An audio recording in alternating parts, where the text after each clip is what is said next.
mee dhugaa jiru mee macaafa qulqulluu keessaa wal wajjin haasofnu waa'ee akka dirrasa sana dhiise. Ekkoo ragaa dhikaati samma qeequun duratti ani paastarii gusaanii guddaan ture walitti qabaan ture seetti dhiisiti mandara keessa akka jortu si beekaa sana dura darrasaa dura as bishooftuu dhufte afurree maan akkasii keessaa wayii argeeraan ija kootiin. Amma suutee dhiyaase. Suutee dhiyaase. Isa sana yoo ta'e isa gadi baasu nagaye isa ichin sa'oon gadi baasiniin ta'u amma waa'ee macaafa ol gaafannu. Nan barsiisa namicha na jalaa gadi buustan jechaa turte miti na barsiise mee islaamummaa. Siin barsiisa. Fakkeenyaaf Iyyasuus Kiristoos macaafa qulqulluu keessatti ani waaqayyoodha na waaqessa akka jedhan jira ragaa isa qabda. Na barsiisuudhaaf itti amma naa deebisaa kan jette. Iyyee. Ekkoo natti mikaa maal na barsiisuudhaaf islaaminaa Iyyaasuu maal barsiisuudhaaf turte jira Iyyasuus kan jedhe sana. Shi dhagaa gastiin hima. Wangeela Maatiyus boqonnaa tokko lakkoo tokko kaamne yoo ilaalle idda dhaloota Yesuus Kiristoostu lakkaa'ame qomoo 14 lakkaa'amee deebi'e boqonnaa lamarratti immoo Maariyaam durbarraa dhalate Yesuus Kiristoos ilma dhiiraa ta'e.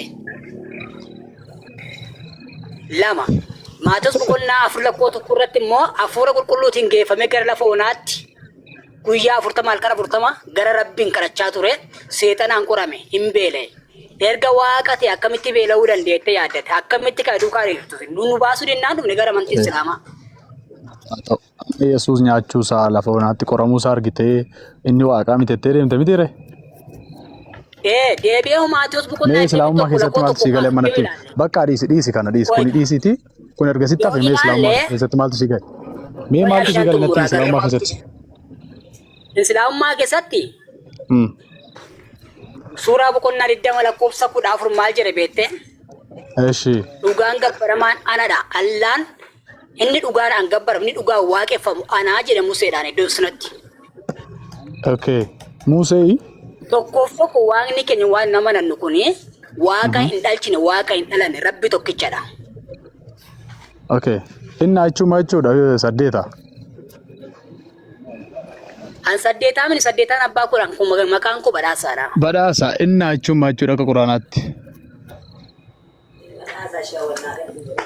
Sila inna osoo hin taane dhageessittiin hima. Maal jechuudha siin jedhe. Inna jechuun maal anaaf naateen sis qotaamee qammas amantii dhugaa kana. Inna jechuun maal jechuudha akka quraanaatti. Mee natti himi. Laa. Inna jechuuni. Namni biraa jalan galinaa. Isan gaafachaa jiran. Dhaga. Haqni. Jalan galii qabata. Kinaaf ibsettee kaatee eegasanii gaafii gaafadhaan maali jedhee. Dhaggeeffadhu kaa. Waan islaamummaa itti seenteef naa himii jette si himu jira. Inna jechuun maal jechuudha jettee maaf gaafii gaafatte. Ana seechi gaafadha kaa maal waa innaa see biran darbu kaali. Garramu. Akkasii miti dhaggeeffadhu kaa. Wagguu inni dura jalqaba macaafa rasi gaafatu. Dhaggeeffadha jalqaba mee jara isinillee obsa. Akkasiin jedhe. Gaafa yeroo jalqabaa macaafa rasi gaafannaan lakki hin ta'uu macaafa ranan gaafatini maaliif akka islaamummaa qabatte naa himii jette. Si himu jira. Obsi dhaggeeffadhu waan inni islaamummaa qabateef waan isaaf galee siif haa himuuti obsi. Erga sani ammoo achi boodaan ammoo gaafii wagguu gaafatu gaafii na gaafachuu dandeessa. Waan innaadha waan eebaluudha kan nama teeyooloojii islaamummaadha barate na gaafachuu dandeessa. Seelluu gara bifaati. Inni sun na gaafachuu dandeessa. Inni ammoo waan islaamummaa kana itti qabateef siif haa himu bareechee dhaggeeffadhu jalqaba. Itti fuuf. Dhiisayyuu bakka dhiisa. Inni barataa waan ta'eef ganaa barachaa jira biratti. Akkaataa itti amantiin islaamaa kana qabadde dhageessittiin hima. Andaloonni kun wallaggaa dhageessittiin hima. Nama masgida deemetti lallabaa turedha. Garuu dhugaan islaamaa kuni tokko waa'ee amantiin islaamaa kun jaalalli isaaniillee tokko.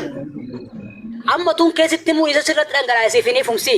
Keessa waan tureef sammuun qollofamee waan jiruuf jechuudha. Garuu Rabbi yoo si qajeelche gara amantii jaalalaa kanaas fida. Okay, galatoon bakka dhiisi. Gara buraayyuun beektaa loomii meedaan beektaa? Loomii meedaan beektaa nama masgida siqanii jumaatti lallabaa turedhan. Garuu Rabbi waan na jaallatu. Dhiisi amma waan sii galee naaf ibsin siin jedhe malee istrii kan dudduuba kee nattaate siin jenne gaafii. Naagaleera kaa amantiin dhugaa naagaleera naaf islaamummaan sirriinan waan naa ta'eef hin dhufe gara amantii ragaa. Okay, mee erga akkas ta'e gaafa shaadaa qabattu. Alkookoi macaafa keessaa si gaafadha qo'e si deebisa isa kana. Macaafa keessaa si gaafadha. Baramma bakka isa fixxeetta kan macaafa dhiiftetu amma quraanatti amanteetta. Siin gaafadha kaa sinaa deebisime. Macaafni qulqulluu kun afaan Oromootti kan inni jijjiirame bara yoomiiti. Badho barataa akka barataa kutaa lama sadiin ta'iniiti ragaadhi nama guddaadhati. Dhagee kan ishiin adeemsime kana yoo atumti kana yoo adeemsite sirrii mata tajaajila wangeelaa adeemsi wajjin haasaa gadi fageenya waa'ee macaafaa. Badiyyee ragaadhi xiqqoo ishee kana miti gaafiin amma waa'ee fayyinaati. Islamummaa keessatti. Kan deebisu. Atillee barataadha moo ati garaa deebisuu hin dandeessu moo ati deebisuu yoo hin dandeenyaan deebisuu hin danda'u jedhi. Lakki gara waa'ee macaafni baramee hiikame macaafni baramee akkas ta'een kun warri safara keessa jiran iyyuu kan gaafii amma dhaggeeffadhu yeroo tokko na dhaggeeffadhu suuraa amma kaaftee irratti dhaggeeffadhu kaa maali saddeeta haasoftee miira nattimteetta waan sii gale waan sii gale natti mee lafa rabbiini natta manaadhe naa kennita na gabbaraa miti amma na gabbaraan barbaadanii mootummaas gabbaraa irra gibiraa seexanas namni gabbaraa oola mee lafa rabbiin natta manaadhe ummataan lafa jedhe sabaan jedhe garra musaan sin jeenaan nageessooti garee tokko dhiisi bakkaati waa'ee dhiisi waa'ee quraana gaafiin beektu waan ta'eef dhiisa nama quraana gara gaafii quraana ta'eeraan ustaas naa deebisaa gaaficha. Sila macaafa qulqulluu kana fakkeenyaaf hiikkaan kun hiikamee dhufee baasuu dhibbaa keessaa dhibbaa macaafni qulqulluu maal yoo ta'an sirriin osoo ta'e laaqamaadha.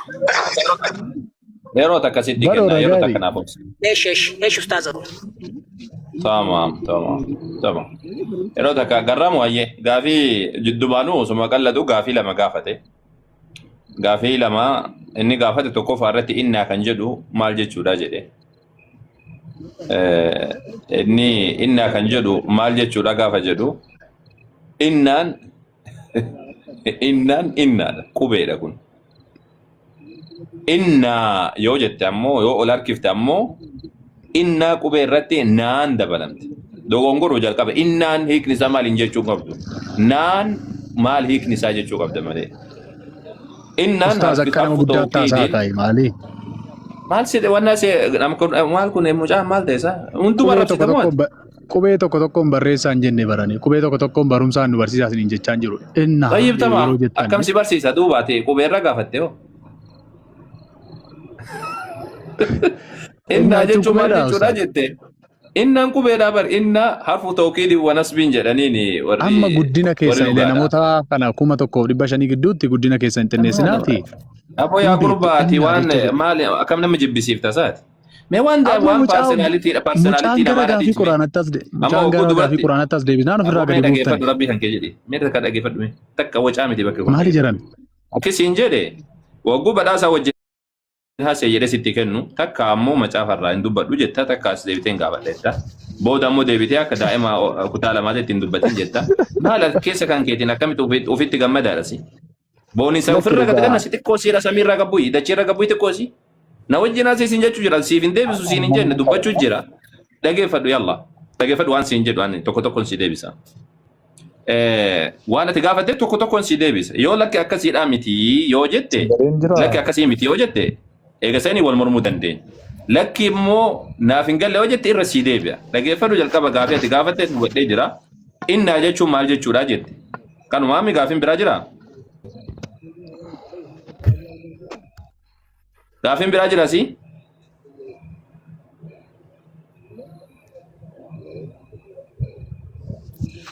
Garramu? Inna goomusi? Halkan kana asoosiisuun hin ta'u bar jara kana durumayyuu halkan jaaladhu an jara asoosiisuun. Halkan namni waa gijateetiin galaa. Kun biiraa gijatee kun haraka gijatee galaa. Wannaan garramu na dhageessaa? Dhiisee jira bar halkan haasa waan halkan hin seenu isin argitanii beektanii jidduu waan hin seenu zawana. Dur malee. Ustaaz. Tamam garramu na dhageessaa si? Qajeelte nama wajjin haasawtu halkan kana wallahi dhugumaa bar. Dhugumaa isiniin jechuun jiraan.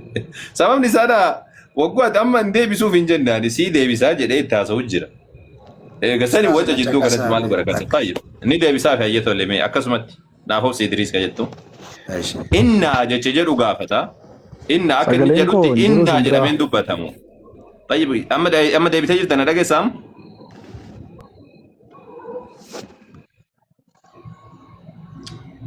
Hayyata olee akkanumatti ibsaaf hime.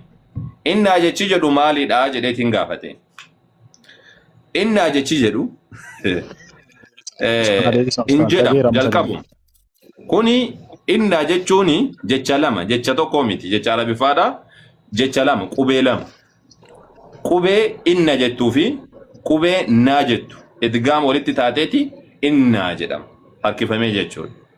Inna yoo jette ammoo yoo gabaabsite inna jette qubee takka qofa taa jechuudha. Kun qubee hiikan qabu hiikamuu hin danda'u kun qubeen waa jecha tokko dabeessuudhaaf yookaan hiika wayiidha waan jumlaa takka yookaan ammoo sentensii wayiidha jabeessuudhaaf jecha fidama malee innaan hiikan qabu hiika mataa isaa hin danda'u qabu. Akkuma afaan Oromootti fakkeenyaaf amma afaan Oromootitti waan tokko yoo jabeessuu barbaadanii yoo akkana ta'e hoo namni jedhaan hoo san kophatti buutee amma hiika kennuu fi dandeessaa hin danda'amu waan tokko wayiidha waa irratti dabalamu jechuudha. Innaan waa jabeessuudhaaf jecha fayyadamu. Naan ka xumura irratti dhufu ammoo qubee lammaffaatti inni sun.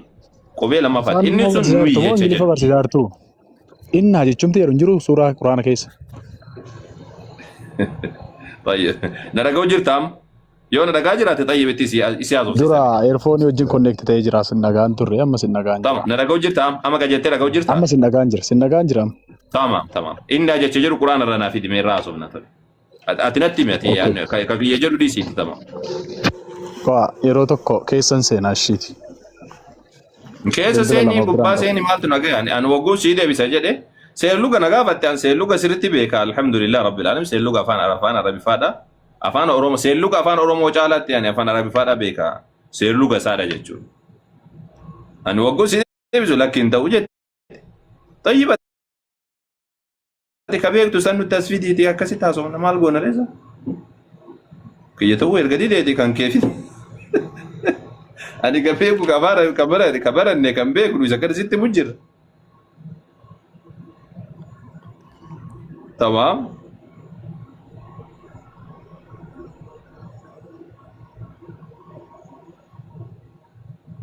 Okay, tamam. Agasiif gaafii lammaffaadha deebifnaa gaayyetan. Tanaa ganuma dabarsine. Ka lammaffaadha kan inni gaafate bakka itti naatti amanaa jedhe jira Rabbiin subhaanahu wa ta'ala kan jedheedha. Jira kuni guutuudha misa.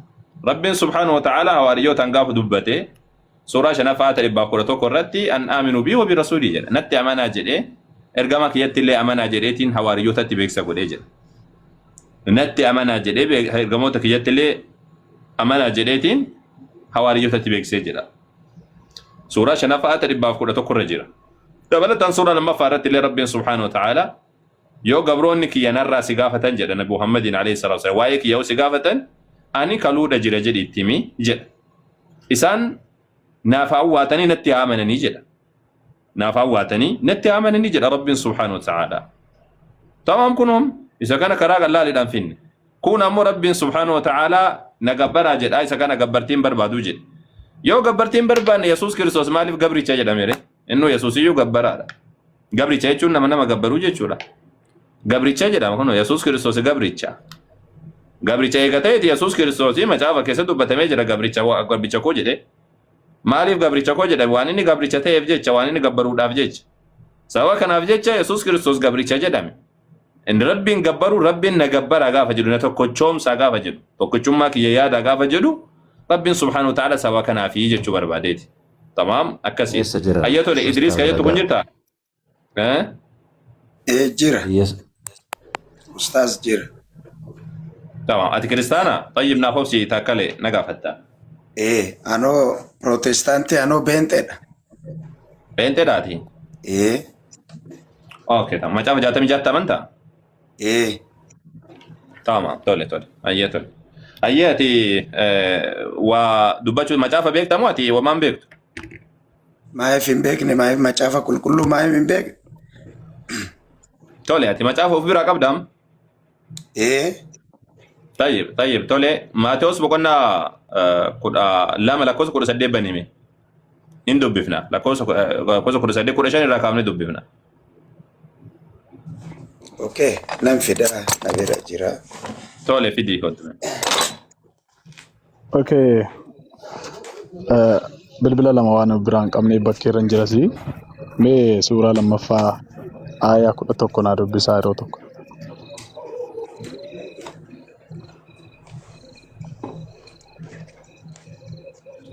Dubbiftan illee jettanii. Maatiyus boqonnaa 12 lakkoofsa 18 hayyee. Naa dubbisaa kaa. Yeroo takka naaf oofta iyyee aga Into murtaa obsi eega kana bira geenye kun baneetiin jira. Akkasii qopheeffadhu taa'e sitti deebi'a.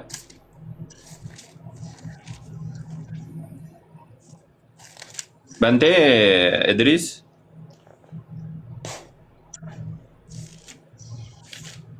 Maatiyus 18 jirti miti? Maatiyus boqonnaa 12 lakkoofsa 18. Boqonnaa 12 lakkoofsa 18. 18, okay.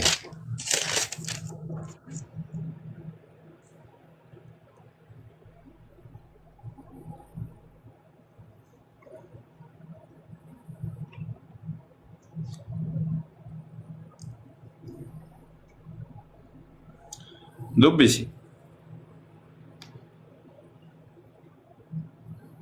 እነሆ የመረጥኩት የምወደው ልጄ በእርሱም ደስ የሚለኝ እርሱ ነው።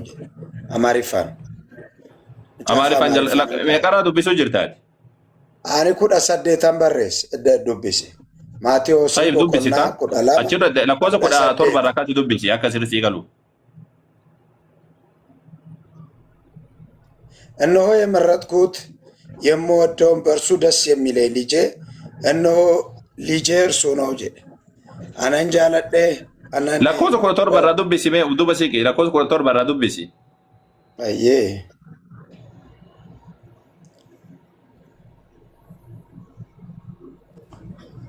ይህም የሆነውን በነቢዩ በኢሳይያስ እንዲህ ተብሎ ተጽፏል ጀ ኦኬ maal jedhame min ተብሎ ነው የተጻፈው? ትንቢት ይፈጸም ዘንድ ጀ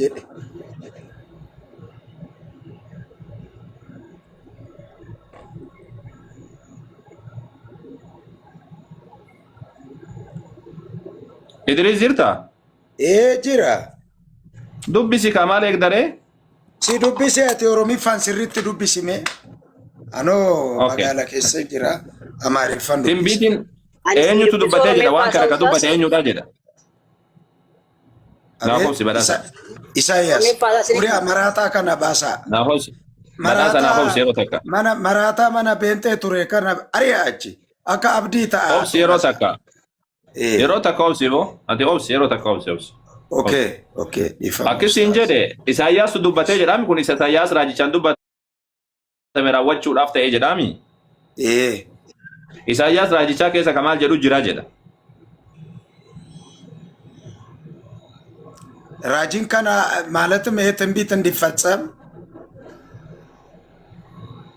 ምን የሚል ትንቢት ነው ያለው እዛ ጋር?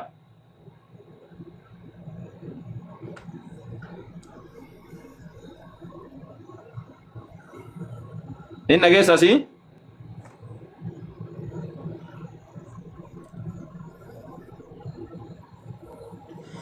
በእርሱ ያለው ትንቢት ሄለው በእርሱ ያለው ትንቢት ይፈጸም ዘንድ ምን የሚል ትንቢት ነበር? ዓለም በልጁ በኢየሱስ ክርስቶስ እንደሚያምን أعوذ بالله من الشيطان الرجيم يا ربي من أنت جاكنا رافورا ما يفدامي كونسن أتي دبستنا تمجرتا مو أفان أورومو أكن من لفاقاته أفان من تمجرتا تنبيتي رتي مال جدا تنبيتي رتي مال جدا ميسي دبس أفان معرفاتنا يجدا بنبيو إساياس يتبالو يفصم زند اندي سل من جد مال جد مي إني يمرت هوت بلا تناي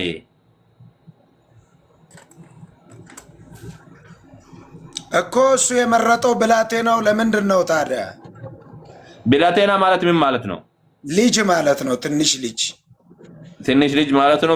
ብላቴና አይቹን ብላቴና ማለት ልጅ ማለት ነው። ልጅ አወራቤ ከንከ ሶዳቱ ሳነጋ ቀብዳት ፈያ ከንከ ጅሩም ጅሬኝ ከንከላ ነጋዳሳ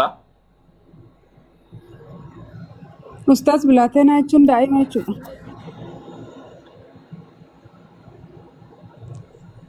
wanna naban mi'at yeroo takka Isaayyaas naban akka sirritti wanna jetteef jecha akka sirritti si galuudhaaf jecha Isaayyaas boqonnaa 42 irra jira wanni kun Isaayyaas boqonnaa 42 irra jira si galaa miti isaa kontu murtanii maali gara macaafamaas deebite yeroo takka taa'ee bosuun seenee jira jechuu jira ni hordofna yeroo takka naaf hoos wanni kun eessarra jira si fakkaatee Isaayyaas matsaafa Iyyoob hafuun qabu wannaan kun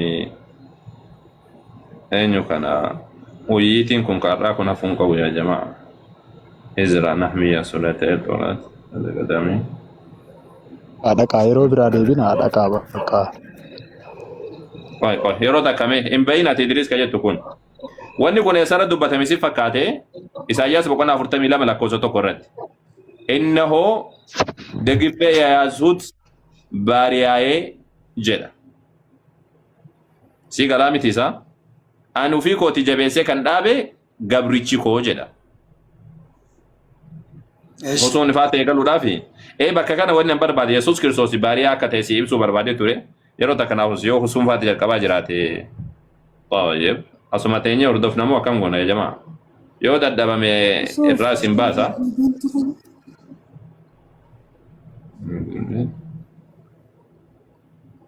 Mee yoo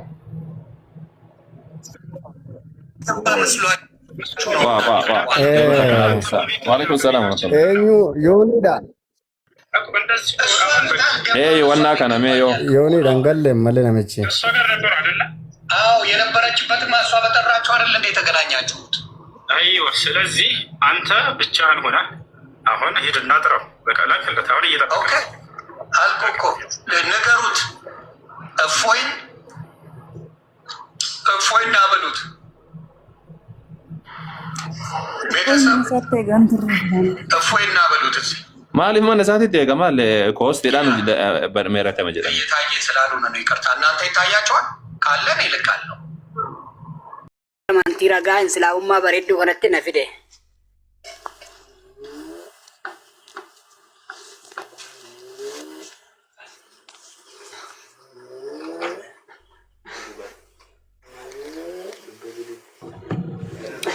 طيب ايوه دبات تفوفي ما شاء الله ني دغام تفوفي Ayyee namichi utuu ol naa deebi'ee jechuudha. Seera qabeessaan hundayyuu gaddiigeetti naasaan ture silaa.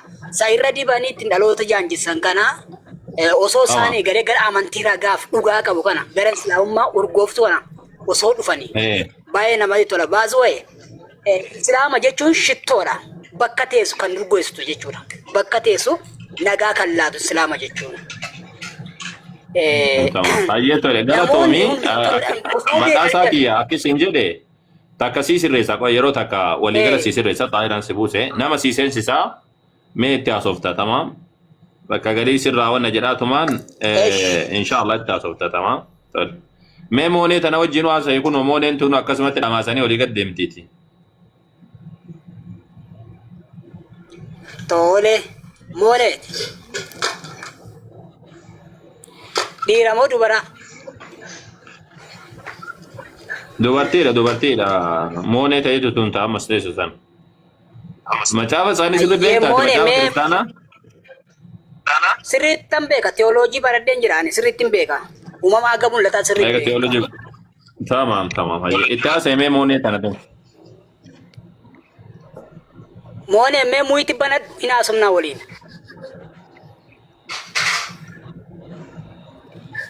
Fedhii kee yoo ta'e. Moonee jirta? Biraan jirtu moonee? Tamam. Kuni biraan jirtuuti kan biraadhaa yoo jiraatte dubbadhaa kan. Biraan jirtu natti fakkaata. Baasirri tokko naa bashaame. Shaadaa qabsiifnee malee gadi lakkifnu wallaahi. Rabbitu subhaanahu wa ta'ala isaaniif laaffisa.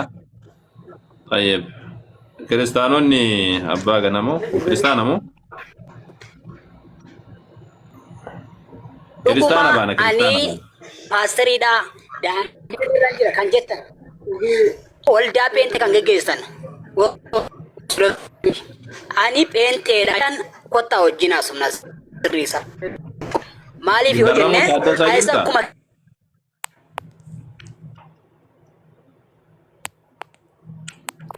Garramu jirta? Jira na barsiisu nan barsiisa dheera. Islaamummaan immoo shittoo dheeraa mee nattaa himu mee islaamummaan. Naaf obsi yeroo takka badhaasa mee? Hidda dhalootaa qomoo 14 qaba. Ragaa hidhi badhaasa ragaa hidhatee nama fuudhan si keessaa hin badhaasa. Badhaasa na dhaga'u jirta? Ragaa hidhi darrasaa biratti koo fuudhee amaan si keessaa iyyee ture si argeen ture ragaa hidhi qoy. درسها برهتي لكم تمام سي هذا الرسول درسها برهتي مال قدام دي ابو الرحمن سيجي يوم بعدين تمام jechuun ragaa haasawaa dheetanani. اوكي تمام حجيتني ايه ادا جو جرت بداسا سوته تتاسه يا كم جرت كرموت nagaa kooti. اي سوته دي هاسه تلين اي بداسا تلين سوته دي تاسه Naa barsiisu waan amma inni dubbate. سوته راسي ترتيب انا سوا Haa ta'u. Garram Jira. nagaa keeti akkam. Nagaa kun har'a jiraan har'a gaheera. Boris hin jiraadha. Sila darrasee dhiisiitti mee dhugaa jiru walitti haasofnu.